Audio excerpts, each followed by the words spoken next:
ॐ सहना भवतु सहनौ भुनक्तु सह वीर्यं करवावहै तेजस्विनावधीतमस्तु मा विद्विषावहै। ॐ शान्ति शान्ति शान्तिः। नमः श्री शंकरानंद नमः Shri Shankaranand गुरुपादाम्बुजन्मने गुरुपादाम्बुजन्मने सविलास महामोह सविलास महामोह ग्राहग्रासैककर्मणे ग्राहग्रासैककर्मणे।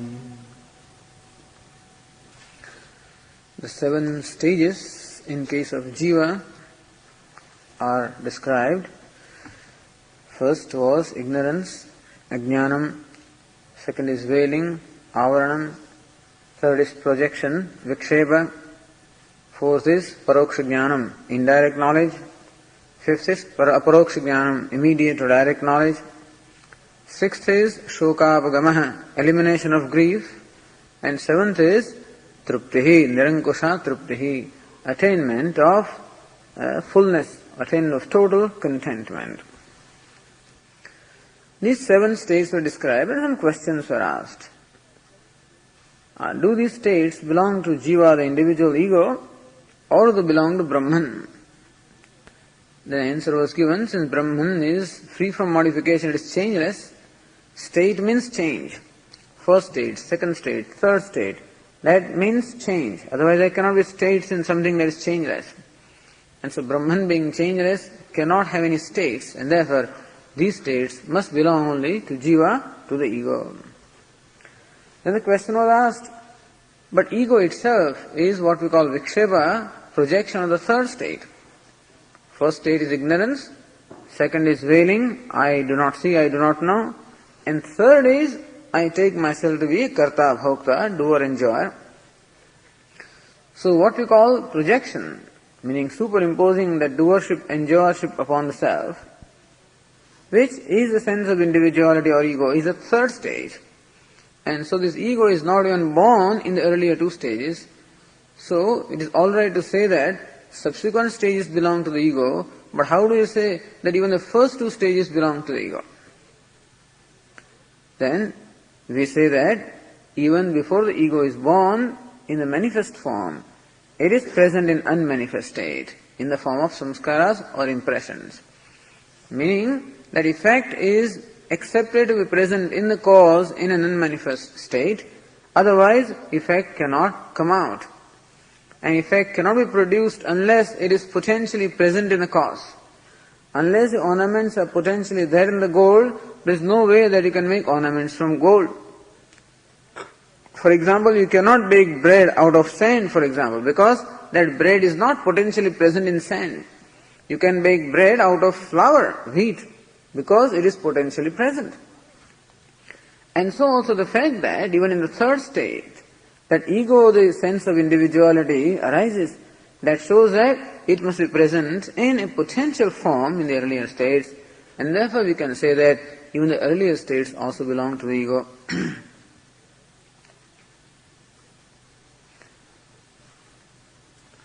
Then said that Brahman is known to be there, and how do we introduce such a potential state and claim that the earlier 2 states also belong to ego?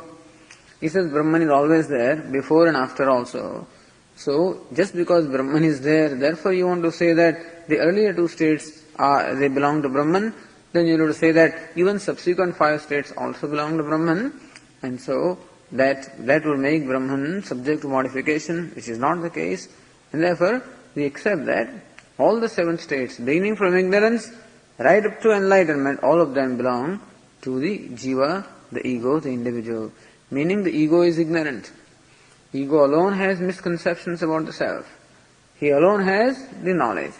He alone gets enlightened. He alone becomes free. Still this question and answer is continued for a while. In the introduction of the verse 41 it is said, ननु ब्रह्मणि आरोपितत्व अविशेषेपि विक्षेपोत्पत्ति उत्तरकाल भाविनीनां संसारित्वादि अवस्थानां जीवाश्रितत्वेन अनुभूयमानत्वात् न ब्रह्मावस्थात्वम् इति शंकते. Did you get some copies? Okay, so on the page 201 we are at the last verse. Question is nanu ब्रह्मणि आरोपितत्व अविशेषेपि विक्षेपोत्पत्ति उत्तरकाल भाविनीनां संसारित्वादि अवस्थानां जीवाश्रितत्वेन अनुभूयमानत्वात्. This is okay. Nanu, the question is ब्रह्मणि आरोपितत्व अविशेषेपि. We accept that all the 7 states, beginning from ignorance right up to the enlightenment, all of them are superimposed upon Brahman, because that is ultimately the substratum of everything. So, it is accepted that all the 7 states are nothing but superimpositions upon Brahman. Vikshepotpatti uttarkal bhavininam samsaritvadivasthanam jivashritattvena anubhuyamanatvat. However, we experience, the jiva, the individual ego, experiences that I am karta, I am the doer, I am enjoyer. He experiences that. He also experiences what we call paroksha jnanam, that Brahma is. Then he also gains what we call aparoksha jnanam, I am Brahman. Then he becomes free from the grief and he attains that contentment. So all of these we know as experience of jiva or the individual. And therefore, na brahmavasthatvam iti shankara. Therefore, since these 5 states are experienced by jiva, therefore we say that they should only be accounted to jiva or the ego and not to Brahma, and the earlier 2 states must be accounted to Brahma. This is the idea of the Purva-Pakshi. And this Shanka ordered out is expressed in the verse 41. Samsaryaham vibuddhoham Samsaryaham vibuddhoham Nishokastushta ityavi Nishokastushta ityavi Jivaga uttaravasthaha Jivaga uttaravasthaha Bhantina brahma gayade Bhantina brahma gayade. Samsaryaham vibuddhoham Nishokaham Tushtaham ityapi Jivagaha Uttaravastaha Bhanti na Brahmagaha. So these Uttaravastaha, the subsequent states, Samsaryaham, I am samsari, meaning I am an individual, I am karta, bhokta, doer, enjoyer, happy and happy. This is experienced by jiva. Vibuddhoham, I am wise, I am enlightened. This also is knowledge which is in the ego. Nishokaha, I am free from all the shoka or the grief. This also is the experience of the ego. And tushtaha, I am totally content. This also is an experience of the ego. Ityapi jivagaha uttaravastaha. We find that these 4 states, uttaravastaha, these 4 following states, jivagaha, these belong to jiva, these belong to the individual. This is our experience. Jivagaha bhanti na brahmagaha. Brahman doesn't say I am enlightened. Brahman doesn't say I am samsari. Brahman meaning the limitless. Who says I am a samsari? Or I am ignorant? I mean, I am a karta, bhokta, jiva, individual, happy, enlightened, ignorant. Who says that? The ego says. Brahman doesn't say. Therefore, it is our experience that all these states, they are experienced by the jiva, and certainly Brahman would not claim itself to be a samsari. And therefore, we say that these states only belong to jiva and not to Brahman. You said that all the states would ultimately be superimposed upon Brahman. So even then, it is our experience that these 4 states are experienced by the jiva, the individual. If this is your question, says the Tikakara, samsari meaning kartratvadi dharmavan, I am a karta, bhokta, vibuddha tattva sakshatkaravan, that I am wise, tattva sakshatkaravan, one who has realized or one who immediately knows tattva, the truth. So I am the knower of the truth. Nishokaha shokarahitaha, I am free from grief. Tushtaha vakshimana kritakrityattvadi janita santoshavan. Who is tushtaha? One is santoshavan, one who is content by this feeling. Kritakrityoham, I have done all that is to be done. I have achieved all that is to be achieved. One who has this sense, or one who has this experience, or one who has this feeling that I have done all that is to be done, or I have attained all that is to be attained. That is called tushta. That's the one who is totally content. Ahamasmi, I am all these. Iti uttaravastaha jivagaha jivashritaha bhanti. It is our experience that all the states they belong to jiva. Na brahmashritaha ityartha. This is our experience. Na anubhava siddhasya apalapah kartavya. The one rule is, what you directly experience should not be denied. You should not present logic which denies your direct experience, That I am sitting here on the dais, and you can apply some kind of logic and prove that you are not sitting on a dais, you are in the space. And logicians being what they are, they can prove all kinds of things.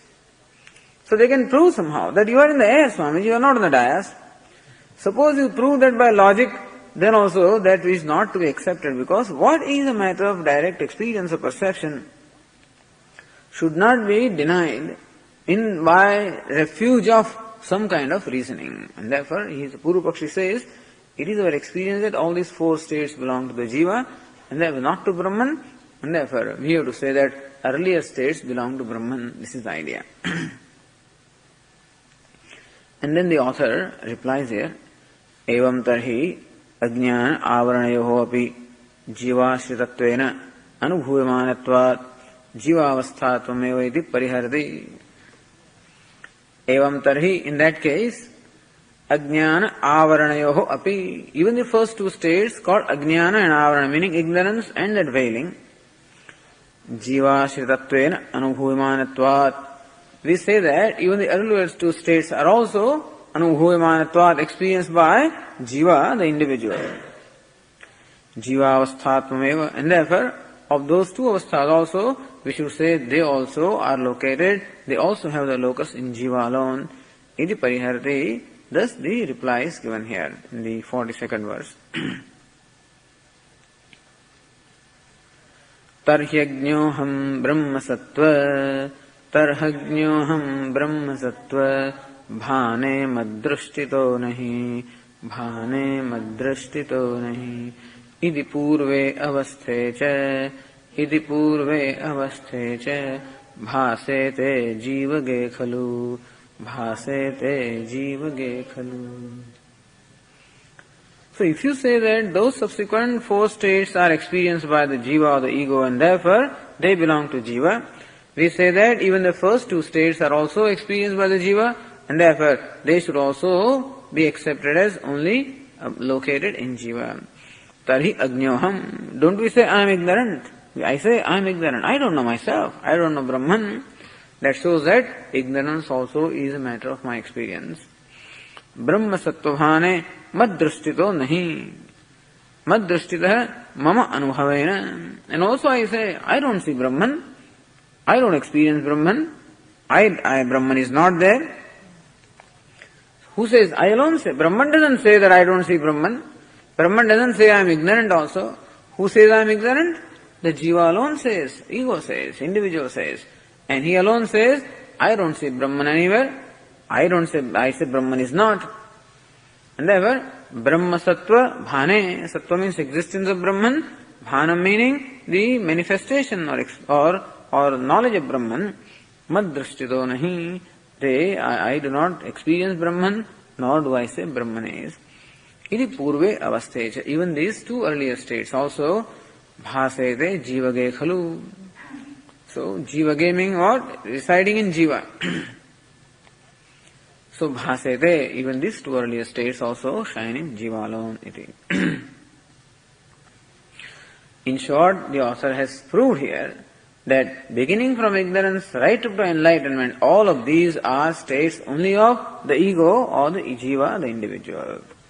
Brahman ever remains changeless. You know why all this discussion is carried out? Because there is a reference of an earlier important text where that author says that ignorance has its locus in Brahman. Here this text says ignorance has its locus in jiva. While that text says, ignorance says, it's locus in Brahman. And therefore, you have to resolve this conflict. We don't want to say that what the earlier teacher has said is wrong, nor do we say that what we are saying is wrong.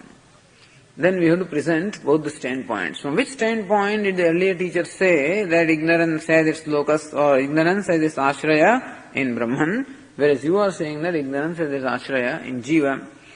Nanu tarhi means avasthanam jivashritatve sati. If you say that all the avasthas, all the states have their ashraya, meaning locus in Jiva. Ajnana ashrayatvam brahmanah purvacharyahi kasamuktam. Nanu tarhi ajnana ashrayatvam brahmanah purvacharyahi kasamuktam. Purvacharyahi, by the earlier teachers. How come the earlier teachers said that ajnana ashrayatvam brahmanah, that Brahman is ashraya or the locus of ajnana, ignorance? Why is it said? Iti ashinkya tad vivaksham darshayati. In the next verse, this question is raised, this doubt is raised.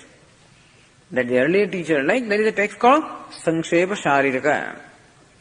And there is a verse.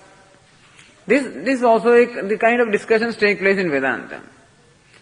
Where is the locus of ignorance? Where does ignorance have its locus? Does the ignorance have its locus in Jiva, the individual, the ego? Then the question is, the ego is not even there and ignorance is. Ignorance is even in the state of dissolution, even in the state of deep sleep, when ego is not yet arisen.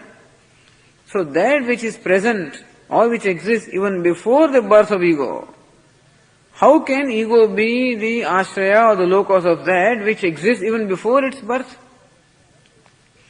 As we said, in deep sleep, there is total ignorance. At that time, ego, the sense of individuality, is not there. And therefore, how can you say that ignorance has its locus in ego? We have to say that ignorance has its locus only in Brahman or the self. So from that standpoint, we accept that yes, ignorance has its locus in Brahman. But there is another Acharya also has said, ignorance has locus in Jiva. That is Sureshwaracharya. How does he say? Because it is my experience that I am ignorant. And since based on my experience that I am ignorant, we say that limited individual is ignorant, or is ajnana ashraya, or the locus of ignorance. Inasmuch as theoretically Jiva is not born and the ignorance is there, therefore we say that Brahman is the locus of ignorance.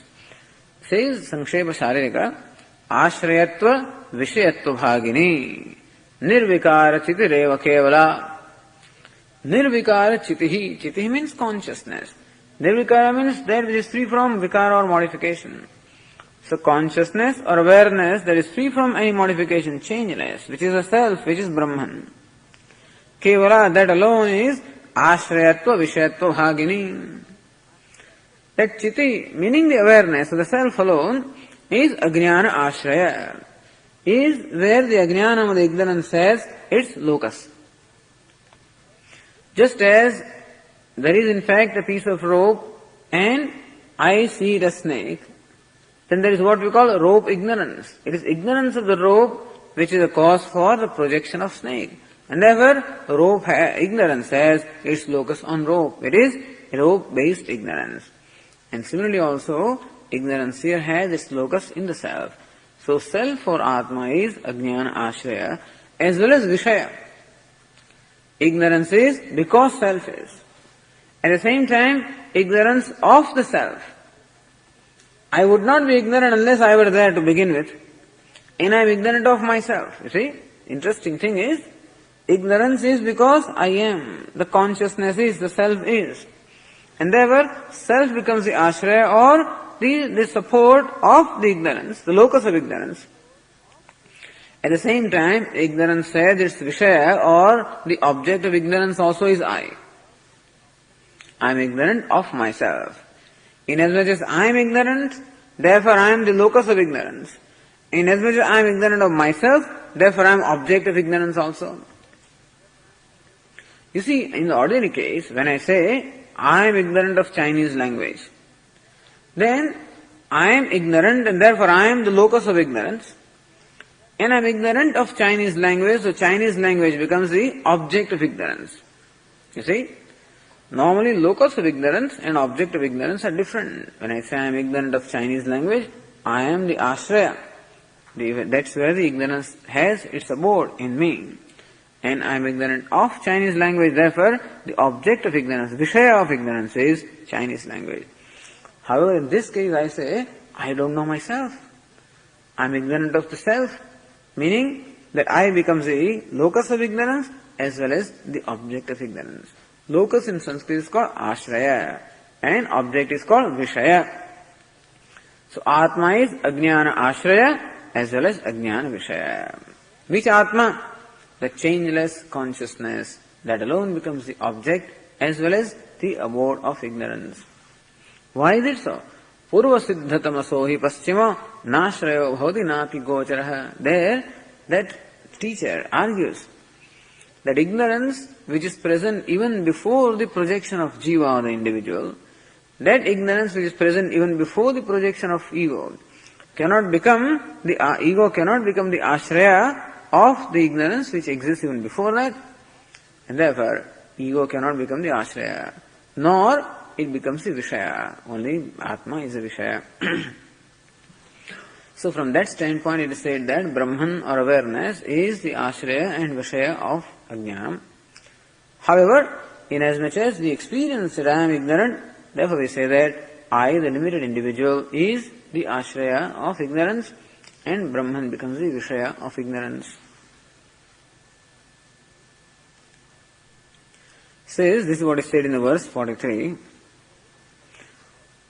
When you discuss Vedanta, you discuss all these things also, sometimes you may feel that what is the practical use of all this kind of discussion. But there is. Only when you really deeply contemplate upon this, then these questions also will bother you.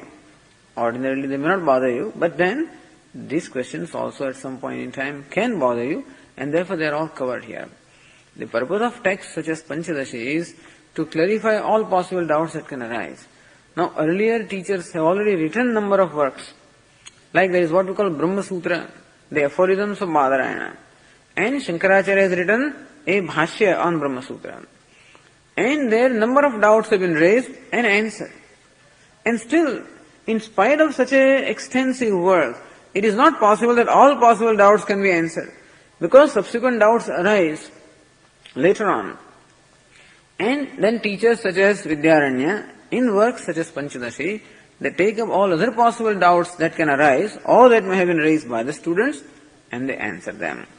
And so these doubts have arisen for which there was no scope of discussion perhaps in Brahma Sutra, and these are being discussed here. Or perhaps that discussion may have left certain questions which are being resolved here. So the verse 43 says, Ajnanasyashrayo Brahma Ajnanasyashrayo Brahma Ityadhishthānataya jaguhu Ityadhishthānataya jaguhu Jīvāvastha-tvam-ajñāna Abhimanittvādavādisham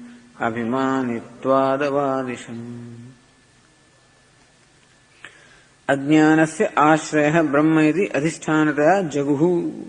It is true that the earlier teachers have said that Brahman is ajnanasya ashraya adhisthānataya. Since Brahman is the very adhisthānam, the very substratum of everything, therefore Brahman is the ashraya or the locus of ignorance. Iti jaguhu. This is what the earlier teachers have said. Says Tikakara, Brahmana Ajnana adhisthānatva vivakshaya tadashrayatvam uktam ityarthaha. Since Brahman is the adhisthānam or the substratum of ignorance, therefore Sankshepa Sharirika has said that Brahman is tadashrayam, meaning ajnana ashrayam. Brahman alone is ashraya or the locus of ignorance, so it is said by them. Bhavat tarhi kim vivakshaya jivavasthatam uktam. If the earlier teachers have said that Brahman is the ashraya of ajnanam, then why do we say that jiva, the ego, is the ashraya of ajnanam? Iti ashankya svavivaksham darshayati. Then the author here shows what is our intention in saying that ignorance also is also in the ego. So when you discussed all these 7 avasthas and said that they all belong to Jiva, what is it that you seek to convey? Jiva avasthatvam ajnana abhimanitvat avadisham. Ajnana abhimanitvat. On account of ajnana abhimanim, on account of a notion on my part that I am ignorant. Aham ajñosmi iti jivasya ajnana abhimanano bhavati. Jiva says, the individual says, I am ignorant. And therefore takes himself to be ignorant. On account of identification with ignorance, I take myself to be ignorant. Ignorant is the locus of ignorance. You see, knower is the locus of knowledge. Doer is the locus of doing. Eater is the locus of eating. Cook is locus of cooking. Driver is the locus of driving. So also ignorant is the locus of ignorance. And I say that I am ignorant. Therefore, I, that limited ego, is experienced to be the locus of ignorance. And from that standpoint, we have said that the ignorance has its locus in Jiva. Ataha ajnanasya jivavasthatvam iti bhavaha. And therefore, ajnana is said to be an avastha of the Jiva. So jivavasthatvam ajnana abhimanitvat jivavasthatvam avadisham. We say that ignorance has its ashraya in Jiva because Jiva says, I am ignorant. Okay, this discussion is concluded here. Now, this was a discussion of avasthatraya, the first 3 avasthas. Ignorance, veiling and projection. These were avasthas which are said to be bandhakritaha tisraha. These 3 avasthas are bandhakrita, meaning causing the bondage, cause of bondage. Now the author proceeds to discuss the subsequent 4 which are the cause of liberation. And evam bandhahetu bhutam avasthatrayam pradarshya. Evam, in this manner, bandhahetu bhutam avasthatrayam pradarshya. Having demonstrated the avasthatrayam, these 3 states which are the cause of bondage. What is avasthatrayam? Ajnana, avarana, viksheparupam. Ignorance, veiling and projection, these 3 were of the nature of ignorance, having demonstrated them. Avashishtasu avasthasu madhye. Now in the remaining 4 states which are to be discussed, purvokta ajnana avarana nivritti dvara mukta hetum avasthadvayam darshayati. We said earlier that ajnana avarana nivritti dvara, by nivritti or elimination of ignorance and that veiling, what one gains, the liberation or is nothing but the knowledge. Knowledge is the direct means of liberation because bondage is nothing but ignorance. So mukta hetum avasthadvayam, the 2 avasthas, namely paroksha jnanam and aparoksha jnanam, or immediate knowledge and immediate knowledge, these are of the nature of or means for liberation. That is being shown in verse 44.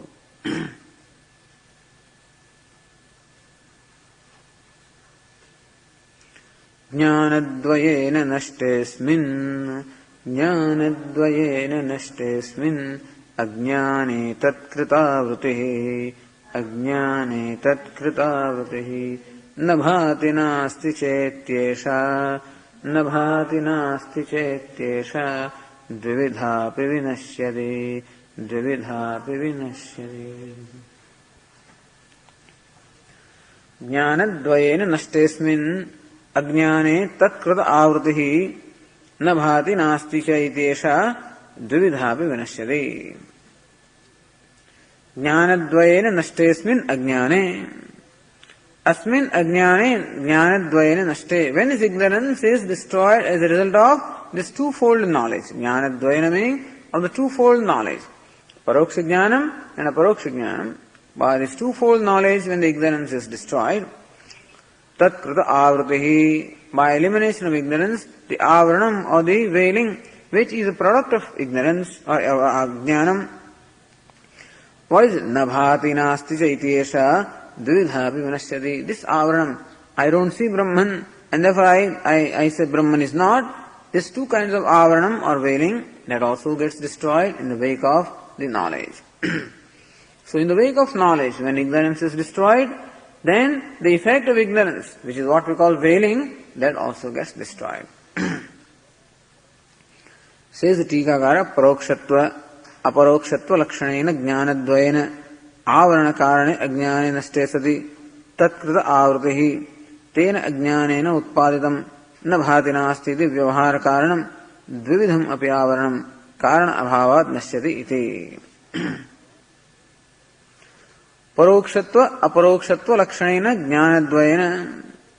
Jnanadvayena, by this twofold knowledge characterized by Paroksha Jnanam and Aparoksha Jnanam, immediate and immediate knowledge. Avarana Karane Ajnane Nastesati. By these two forms of knowledge, when ignorance, which is the cause of avaranam or veiling, when that ignorance gets destroyed, Tatkrita Avrutihi, meaning Tena Jnanena Utpadinam, this avaranam. Tena Jnanena, the avaranam, which is the effect of that ignorance. What is it? Nabhasti Nasti. I don't see, and I don't see Brahman. I say there is no Brahman. It is Vyavahara Karanam. That which results into this kind of a expression on my part. I use this expression, Nabhati Nasti. I don't see it, it is not there. What causes me to say this? What causes me to say, I don't see Brahman, and I say there is no Brahman? That is called avaranam, veiling. And what is the result? What does it result from? From ignorance of Brahman. So this dvividham api avaranam karana abhavat nashyati. Even this twofold avaranam also, on account of destruction of the cause, that effect also gets destroyed. That's the only thing. In order to destroy the effect, we must destroy the cause. And the cause of this conclusion on my part, that I don't know Brahman, is ignorance of Brahman, and that should be destroyed. Then, kasyamshasya kena nivrittihiti apekshayam ubhayam vibhajya darshayati. You say that the knowledge is twofold, paroksham and aparoksham, mediate and immediate. Then, what does this paroksha jnanam do? What does the mediate knowledge do? And what does aparoksha jnanam, what does immediate knowledge do? So, what is the contribution of paroksha jnanam? And what is the contribution of aparoksha jnanam? That question is asked in the verse 45.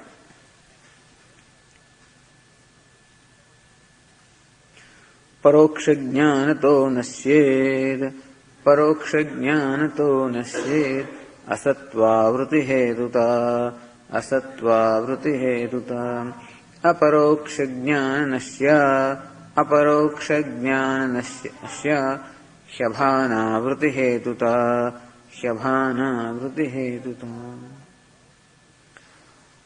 Paroksha jnanatah nasyed asatva vritti hetuta. Asatva avruti, as you said, asatva padakam and abhana padakam avaranam. The veiling of Brahman or veiling of truth is of twofold. One is, Brahman is not. Another is, I do not know Brahman. So, paroksha jnanatah, by paroksha jnanam or the indirect knowledge or the immediate knowledge, asatva avruta hetuta nasyet, my conclusion that Brahman is not, that conclusion is destroyed. Meaning, that conclusion on my part, which is false conclusion, that Brahman is not. That false conclusion is negated by what we call paroksha jnanam or indirect knowledge. And my conclusion that I don't know Brahman. So to know that it is one thing, and to know it in the self is another thing. First I come to know Brahman is, God is. Second, I come to know that is my very self. And that knowledge, which is called aparoksha jnana or immediate knowledge, that eliminates even the conclusion, wrong conclusion on my part, that I do not know Brahman. Says kutasthosti evam rupat paroksha jnanat ajnayasya asatva avarana karanatvam nivartate. Kutasthosti, kutastha asti. Brahman is, or the self is. Limitless self is. When I come to know, as we said yesterday, through reasoning, that self cannot but be limitless. I cannot be limited. Because limited is body, mind, intellect, all of these are limited things. I cannot be that because they are the objects of my knowledge. That limitless is because I am searching for limitless, I am seeking limitless. and what I am seeking must be there. So limitless is, and the self is limitless. By reasoning, when I come to know, then at least so far I thought that the life has no purpose, that there is no meaning in life at all, or that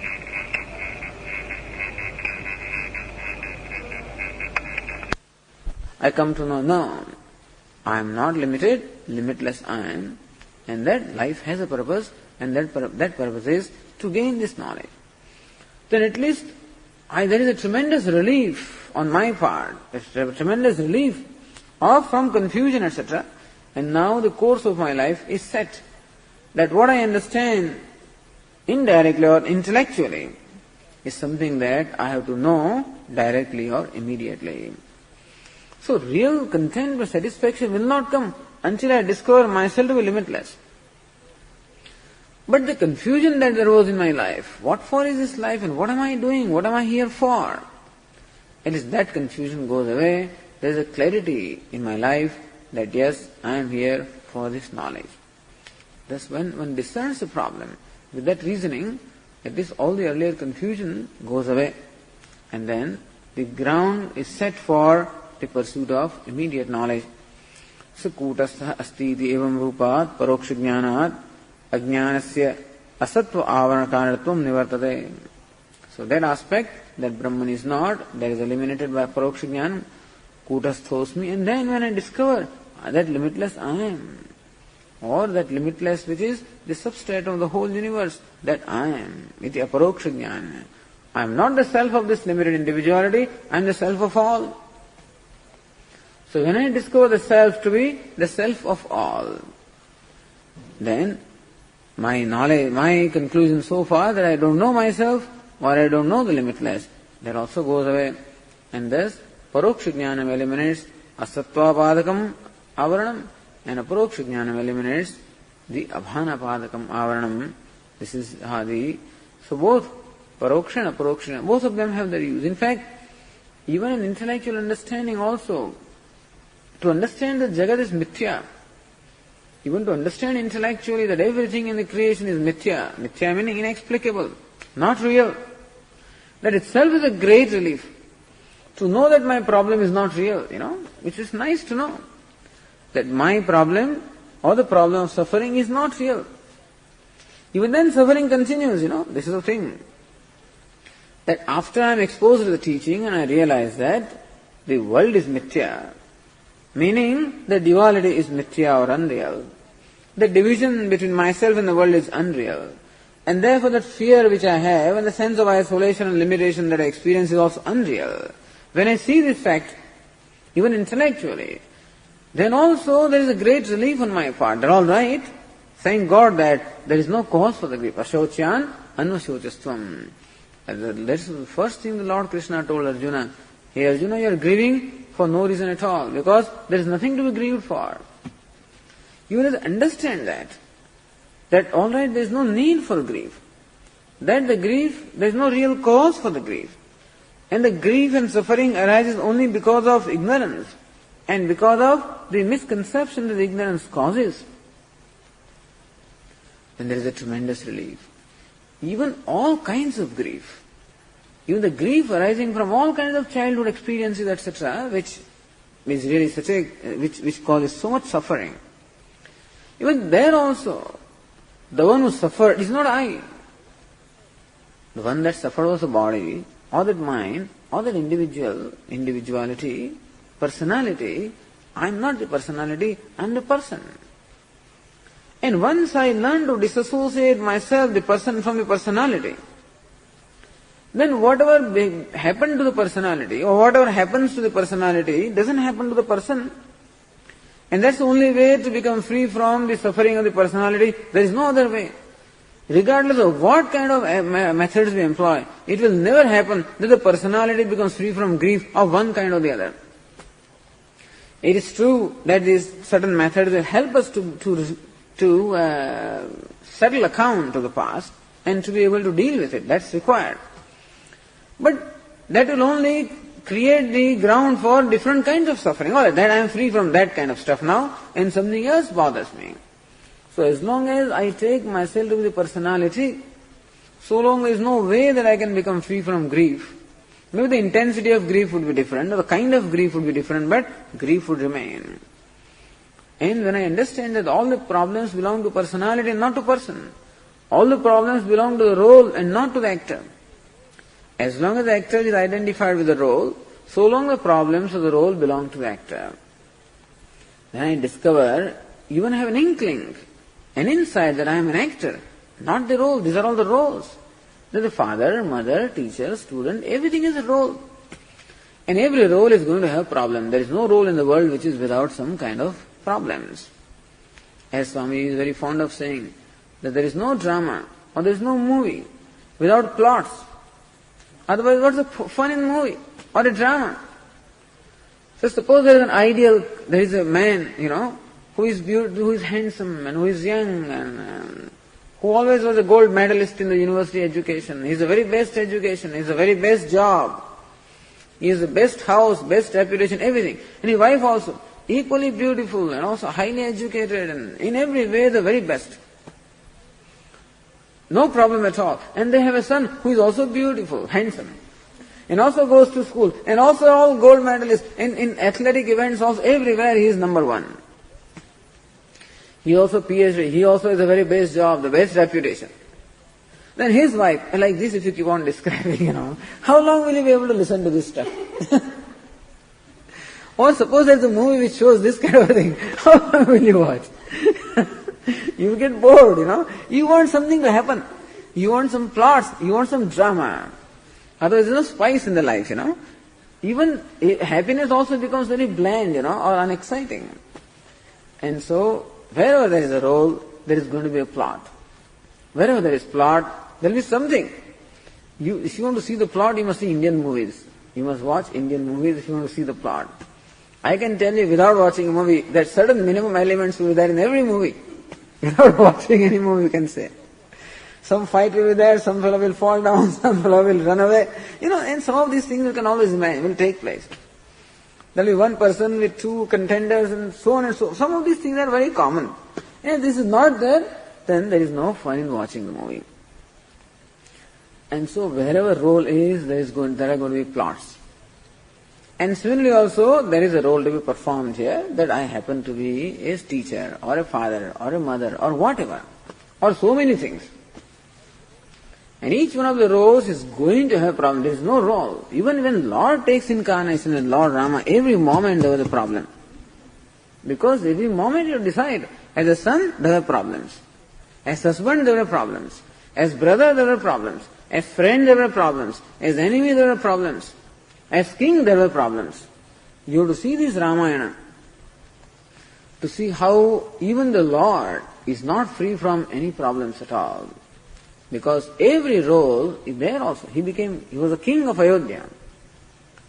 And his wife, the consort, Sita, so people started accusing her that she lived, in the palace or in the city.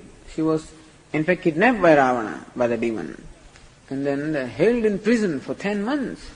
And therefore, people started suspecting, her chastity.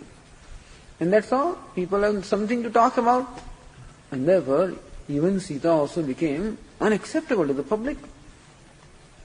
And ultimately, Rama had to, abandon her, whatever.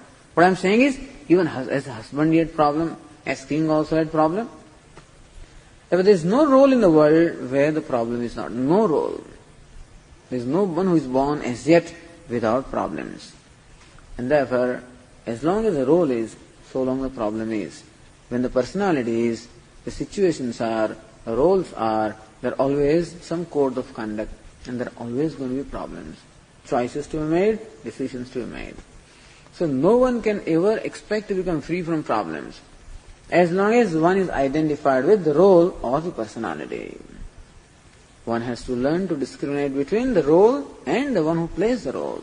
Only when that discrimination is, shall we be able to become free from problem.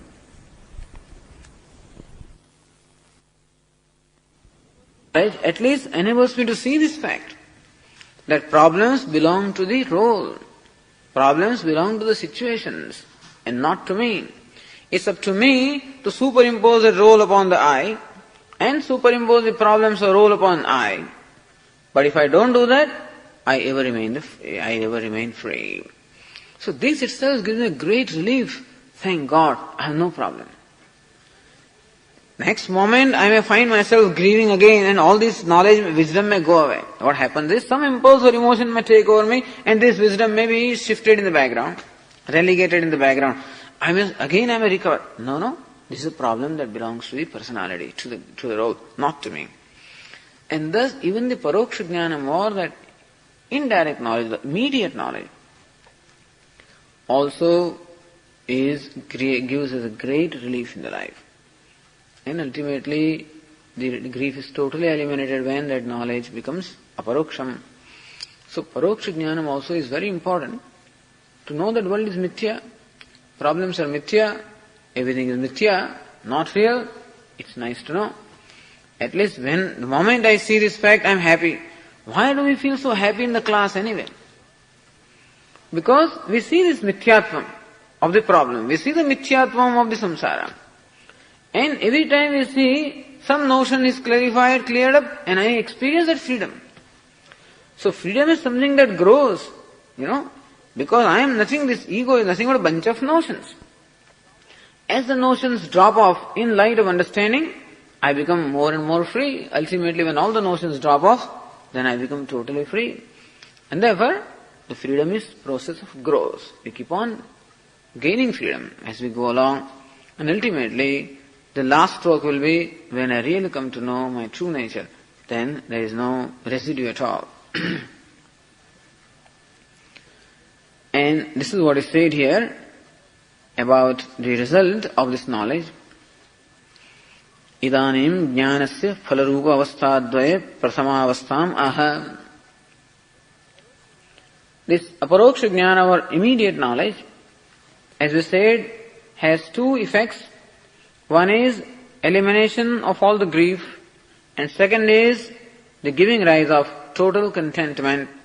And these two effects are being discussed in the next two verses.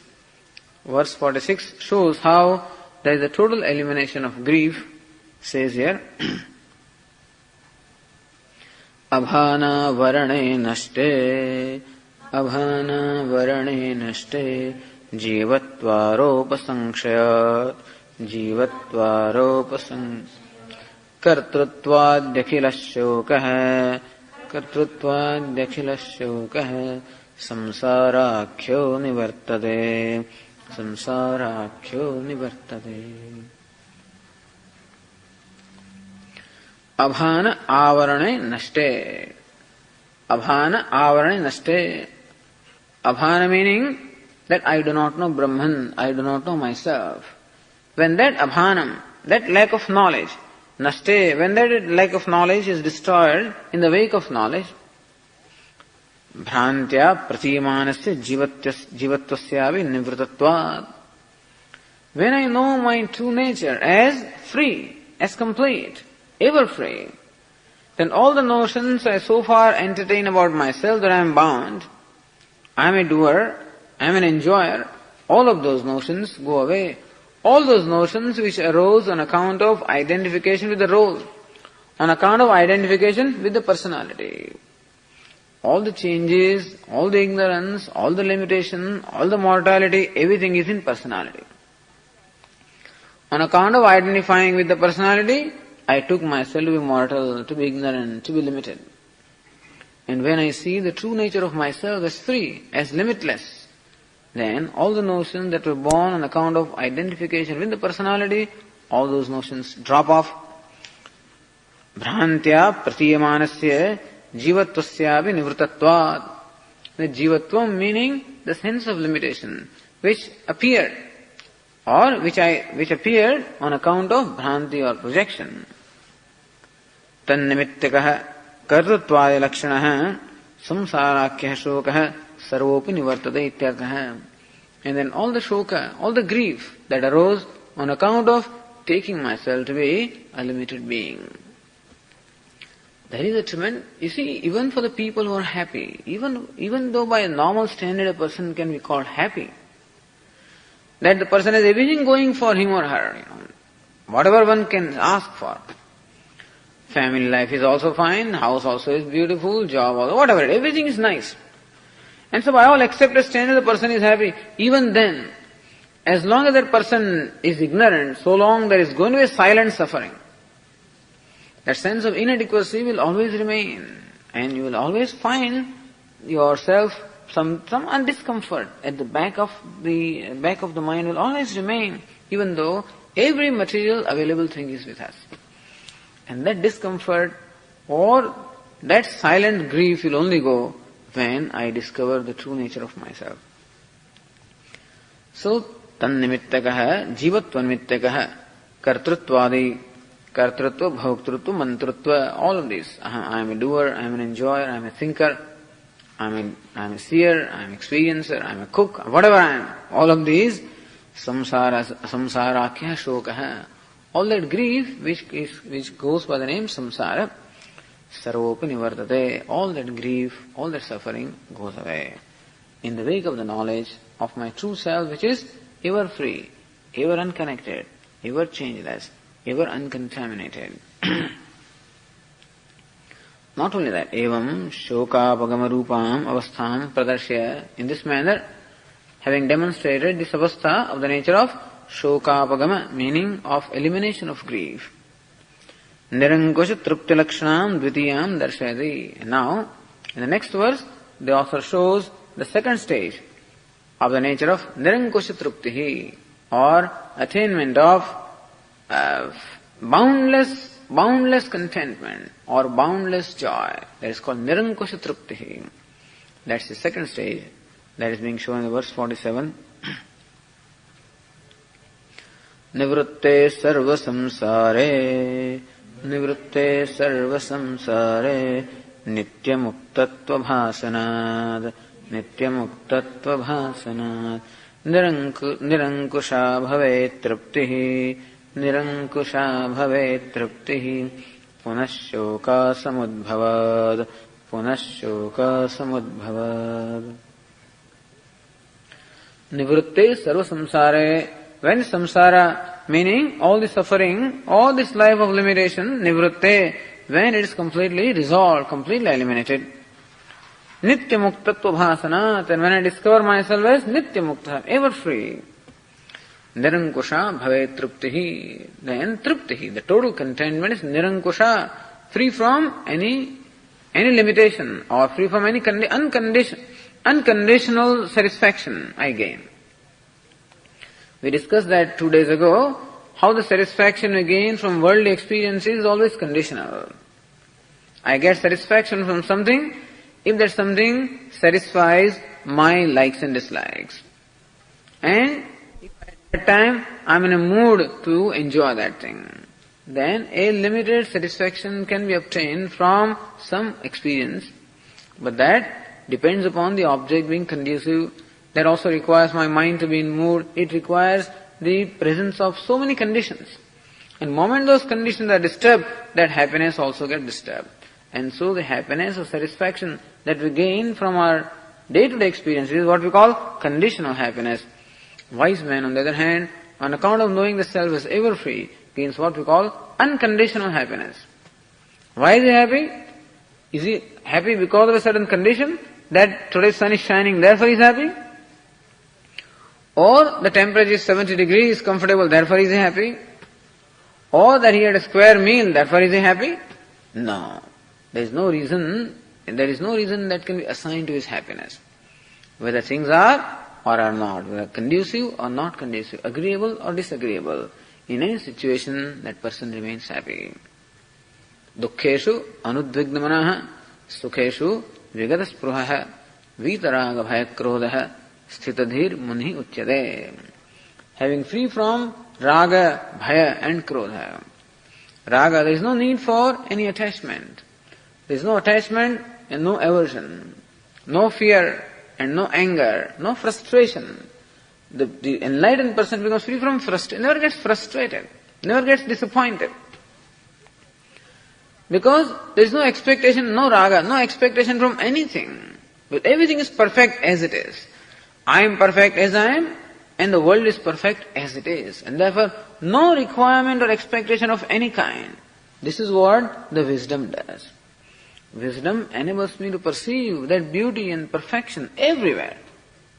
Whether the world looks at it that way or not, I can see that. And when I see perfection everywhere, when I see beauty everywhere, there is no reason to desire a thing to be different from what it is, in which case there is no expectation at all. Since there is no expectation for the thing to be different from what it is, he is happy with whatever way the thing is, whatever way he is, and whatever way the world is. And there is no fear. There is a fear in my mind that thing may not be what I want it to be, or it may be what I don't want it to be. But when there is no want in me, and when I am happy with the way things are, there is no fear. No krodha or frustration. He is never frustrated, never disappointed. So enlightenment makes a person free from any expectation, any fear, any disappointments. And therefore ever free, ever happy, unconditionally happy. Nirankusha bhavet truptihi punashoka asamudbhava. Because grief cannot arise. When will there be grief? When there is expectation. Because expectation may not be met with. When there is fear, or when there is disappointment or frustration, then alone shoka or grief can be. Inasmuch as a wise person is free from all the causes, all the things that can cause grief, therefore grief cannot arise with this perception, with this vision. And therefore nirankusha bhavet trupti. His trupti or contentment becomes nirankusha, becomes, as you said, unconditioned, boundless.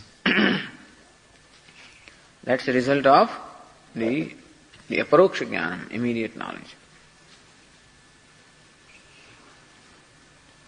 Om Purnamadah Purnamidam Purnat Purnamudachyate Purnasya Purnamadaya Purnameva Vashishyate. Om Shanti Shanti Shanti. Shankaram Shankaracharyam Keshavam Badarayanam Sutra Bhashya Krutau Vande Bhagavantau Punah Punah. Ishvaro Gururatmeti Murti Bheda Vibhagine Vyomavad Vyapta Dehaya Dakshinamurtaye Namaha. Om Shanti Shanti Shanti. Hari Om Shri Gurubhyo Namaha. Hari Om.